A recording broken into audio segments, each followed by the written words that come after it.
So welcome back to my channel. तो आज हम एक्सरसाइज 3.1 क्लास 12 मैट्रिक्स का 1 2 3 क्वेश्चन इस वीडियो में कवर करेंगे। तो स्टार्ट करते हैं। सबसे पहले क्वेश्चन नंबर फर्स्ट पढ़ते हैं कि कोई मैट्रिक्स ए दिया है, उसमें ये सारे एलिमेंट्स दिए हैं, उसके 3 पार्ट्स पूछे हैं। सबसे पहले पूछा है हमें तो ऑर्डर ऑफ मैट्रिक्स।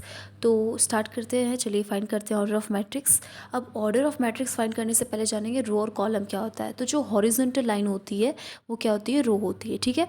और जो वर्टिकल लाइन होती है वो हमारी क्या होती है, कॉलम होती है। ओके, अब रो और कॉलम समझने के बाद हम लोग ऑर्डर आसानी से फाइंड कर सकते हैं कि ऑर्डर का फॉर्मूला क्या होता है। सिंपल, हम लोग ऑर्डर का पहले फॉर्मूला लिख लेते हैं कि order is equal to row into में कॉलम होता है। सिंपल, आप रो और कॉलम मल्टीप्लाई कर दोगे तो पहले लिख लेते हैं रो इंटू में कॉलम, तो हमारा ऑर्डर निकल आएगा, ठीक है।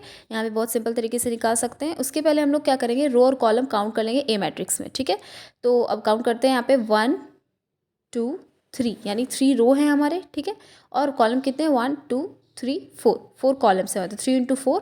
तो ये हमने फाइंड कर लिया ऑर्डर किसका, मैट्रिक्स ए का, 3 इंटू 4। ओके, तो यहाँ हमने सीख लिया ऑर्डर ऑफ मैट्रिक्स फाइंड करना है, दैट इज ए का। तो यहाँ पे क्वेश्चन नंबर फर्स्ट का पहला पार्ट खत्म होता है। अब सेकंड पार्ट देखते हैं क्या पूछा है हमसे। द नंबर ऑफ एलिमेंट्स पूछा है कि किसी मैट्रिक्स ए में कितने हैं। तो इसको फाइंड करने से पहले यहाँ पे लिख देते हैं कि ये क्वेश्चन नंबर फर्स्ट का पहला पार्ट है और यहाँ पे है सेकेंड पार्ट, ठीक है। तो लिखते हैं नंबर ऑफ एलिमेंट्स, फाइंड करने का क्या फॉर्मूला है हमारा, इज इक्वल टू क्या होता है हमारा, रो इंटू में कॉलम ही होता है। अब हमने क्वेश्चन नंबर फर्स्ट के पहले पार्ट में रो और कॉलम तो गिन ही लिया था कि हमारा ए में कितने रो थे, 3 रो थे और 4 कॉलम थे, ठीक है। तो यहाँ पे 3 इंटू में 4 कर देते हैं, क्योंकि हमें क्या पता करना है, एलिमेंट्स। तो हम लोग मल्टीप्लाई कर देंगे, यहाँ पे 12 आ जाएगा और ये हो जाएगा हमारा 12 एलिमेंट्स। ओके, मैट्रिक्स ए में हम लोग काउंट भी कर सकते हैं कितने एलिमेंट्स है, 1 2 3 4 5 6 7 8 9 10 11 12, मतलब हमारे 12 एलिमेंट्स आए हैं और बिल्कुल करेक्ट है। हमने फॉर्मूला के थ्रू भी 12 एलिमेंट्स से फाइंड किया। पार्ट 3 देखते हैं।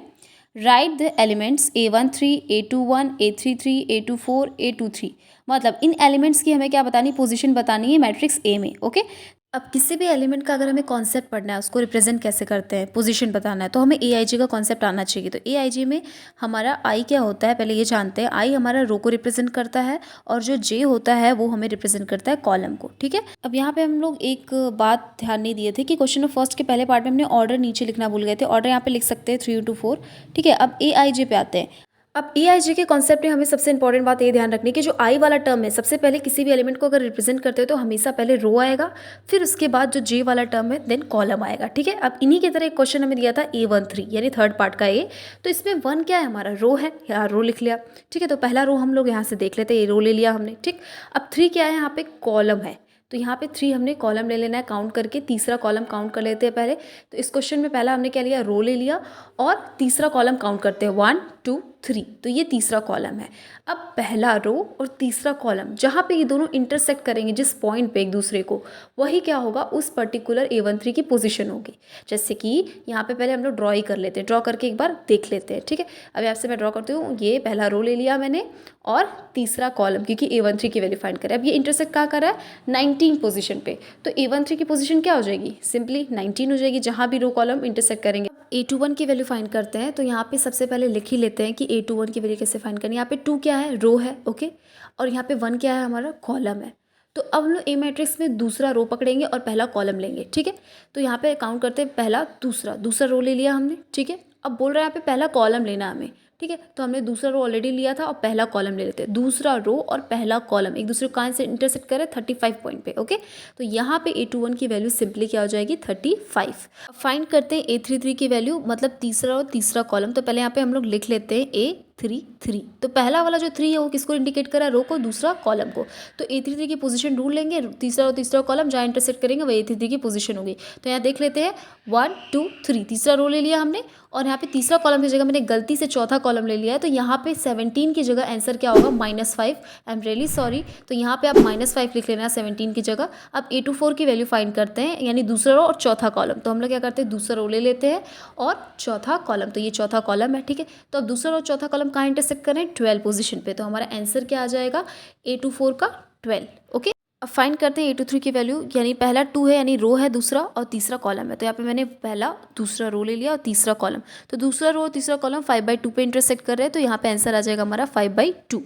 तो यहाँ पे थर्ड पार्ट खत्म होता है क्वेश्चन नंबर फर्स्ट का। तो आई होप आपको समझ में आया होगा। अब पढ़ते हैं क्वेश्चन नंबर 2। तो क्वेश्चन नंबर 2 है हमारा कि if a matrix has 24 elements, कोई भी मैट्रिक्स है उसके पास कितने एलिमेंट्स है 24, ठीक है। आगे पूछा what are the possible orders it can have.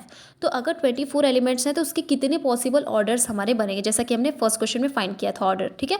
आगे पूछा what if it has 13 elements, और 24 एलिमेंट की जगह हमें अगर 13 एलिमेंट दे देता है तब उसके पॉसिबल ऑर्डर कितने होंगे। तो यहाँ पे एक ही क्वेश्चन में 2 पार्ट पूछा, पहला 24 एलिमेंट के लिए ऑर्डर पूछा और दूसरा 13 एलिमेंट के लिए। अब किसी भी क्वेश्चन को करने से पहले हमें गिवन लिख लेना चाहिए। तो यहाँ पे हमें क्या दिया है, नंबर ऑफ एलिमेंट्स दे रखे हैं, ठीक है। तो यहाँ पे लिख लेते हैं number of elements is equal to हमें कितना दिया था 24, तो यहाँ पे लिख लेते हैं हम लोग 24।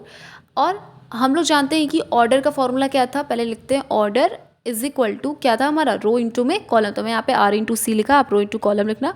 अब हमें फाइंड क्या करना है, नंबर ऑफ पॉसिबल ऑर्डर्स। तो यहाँ पे सबसे पहले लिख लेते हैं सो पॉसिबल ऑर्डर्स, ठीक है, possible orders is equal to. अब देखो यहाँ 24 हमें दे रखा है, तो हमें सोचना है कि 24 किसकी किसकी टेबल में आता है हमारा, ठीक है।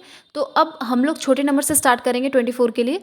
तो अब हम लोग जानते हैं कि 3 8 24 होता है, तो सबसे पहले 3 से ही कर लेते हैं, 2 से बाद में कर लेंगे, ओके। तो यहाँ पे लिखते हैं 3 इंटू में 8। अब यहाँ पे 3 क्या है, रो है, और 8 क्या है, कॉलम है, तभी तो एक ऑर्डर बना है रो इंटू कॉलम का, ओके। अब इसका हम लोग रिवर्स भी कर सकते हैं, दैट इज 8 इंटू में 3, यानी अब यहाँ पे 8 रो होंगे और 3 कॉलम होंगे, क्योंकि हम लोग जानते हैं ऑर्डर में सबसे पहला क्या होता है, रो होता है, और दूसरा डिजिट होता है क्या होता है हमारा, कॉलम होता है, ओके। अब देखो 24 और नेक्स्ट किसकी टेबल में आता है, दैट इज 4 की टेबल में देखते हैं। तो 4 इंटू 6, 4 6 24 एंड 6 इंटू 4, ठीक। अब नेक्स्ट देखते हैं किसकी टेबल में आता है, 12 की टेबल में आता है। तो लिख लेते हैं 12 इंटू में, लिख लेते हैं 12 इंटू में 2, 2 इंटू में 12। अब इसके अलावा लास्ट 24 वन टाइम में जाता है, तो 1 इंटू 24 और 24 इंटू में 1, दैट इज इसका रिवर्स हो जाएगा। तो ये हमारे क्या हो गए, नंबर ऑफ पॉसिबल ऑर्डर्स आ गए हमारे 24 के, ओके। तो अब हमें नेक्स्ट इसी में पूछा था सेकंड पार्ट, दैट इज अगर 13 एलिमेंट्स है तो उनके कितने ऑर्डर्स बनेंगे। तो हम लोग सबसे पहले लिख लेते हैं गिवन हमें क्या दिया है, जैसा कि मैंने स्टार्टिंग में आपको बताया कि गिवन लिखना है हमें, ठीक है। तो यहाँ पे लिख देते हैं कि नंबर ऑफ एलिमेंट्स हमें कितने दिए हुए थे, 13 दिए थे, तो हम यहाँ पे लिख लेते हैं 13।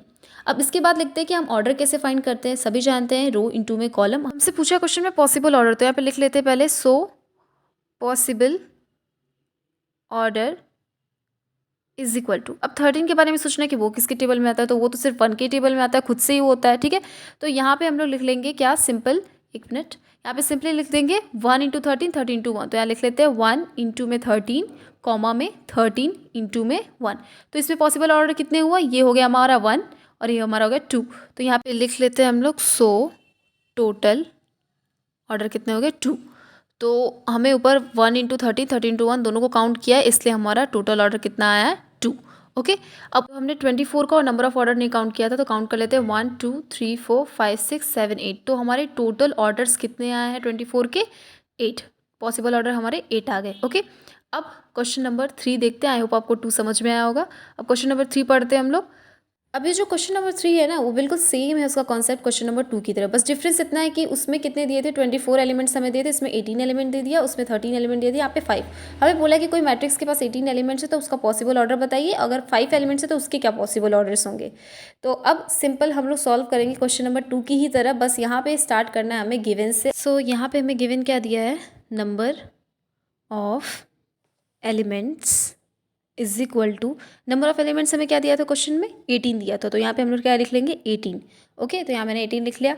अब ऑर्डर लिख रहे थे हम लोग, तो ऑर्डर कैसे फाइंड करते हैं, रो इंटू कॉलम, मैंने यहाँ पे आर इंटू सी लिखा, आप रो इंटू कॉलम लिखना, ठीक है। अब हमें बताना है possible orders, so possible order is equal to, अब 18 सोचेंगे कि किसके किसके टेबल में आता है, और उसका सबसे छोटा टेबल कौन सा है जिसके टेबल में 18 हमारा आता है। तो 2 ऐसा टेबल है जिसमें कि हमारा क्या होता है कि 18 आता है, ठीक है।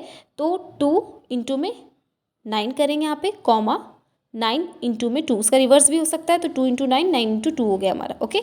अब यहाँ पे 2 रो 9 कॉलम और 9 रो 2 कॉलम, ठीक है, समझ में आया। अब इसके बाद 2 के बाद क्या आता है, 3 आता है, तो 3 के टेबल में देखेंगे कि 18 कितने टाइम्स में आ रहा है, तो 6 टाइम्स में आएगा, तो 3 इंटू में 6 कर देंगे, कॉमा 6 इंटू में 3, ओके। जहाँ पे 3 रो 6 कॉलम और 6 रो 3 कॉलम हो जाएगा, ओके। अब इसके बाद लास्ट टाइम किसी के टेबल में 18 नहीं आता है, तो हम लोग सिंपल 1 से कर देंगे, 1 इंटू 18, 1 18 ज़ा 18 ही होता है, या फिर इसका रिवर्स करते हैं 18 इंटू में 1, यानी 18 ही आएगा, ओके। तो यहाँ पे टोटल कितने ऑर्डर्स आगे काउंट करते हैं 1 2 3 4 5 6, तो टोटल कितने ऑर्डर्स हैं हमारे 6 हैं। अब इसी में दूसरा पार्ट दिया था 5 एलिमेंट्स के लिए, ठीक है। तो नंबर, अब सिंपली गिवन लिख लेते हैं एक बार, number of elements is equal to 5 दिए थे, ठीक है। अब अगेन ऑर्डर जानते हैं, रो इंटू में कॉलम होता है, दैट इज आर इंटू में सी लिखा है मैंने, आप रो इंटू कॉलम लिखना। So possible order is equal to, अब यहाँ पे क्या दिया है 5 दिया गया है, तो यहाँ पे 5 किसके किसके टेबल में आता है, किसी के टेबल में नहीं आता, तो सिंपल 5 इंटू 1 कर देंगे और 1 इंटू 5, यानी 5 इन ज़ा 5 होता है या 1 5 ज़ा 5 ही होता है, ओके। तो यहाँ पे टोटल ऑर्डर कितने आ गए हमारे 2, 5 इंटू 1 1 इंटू 5, ओके। तो आई होप आपको 1 2 3 क्वेश्चन समझ में आया होगा, और कोई भी डाउट हो तो आप ज़रूर कमेंट करें, एंड थैंक यू।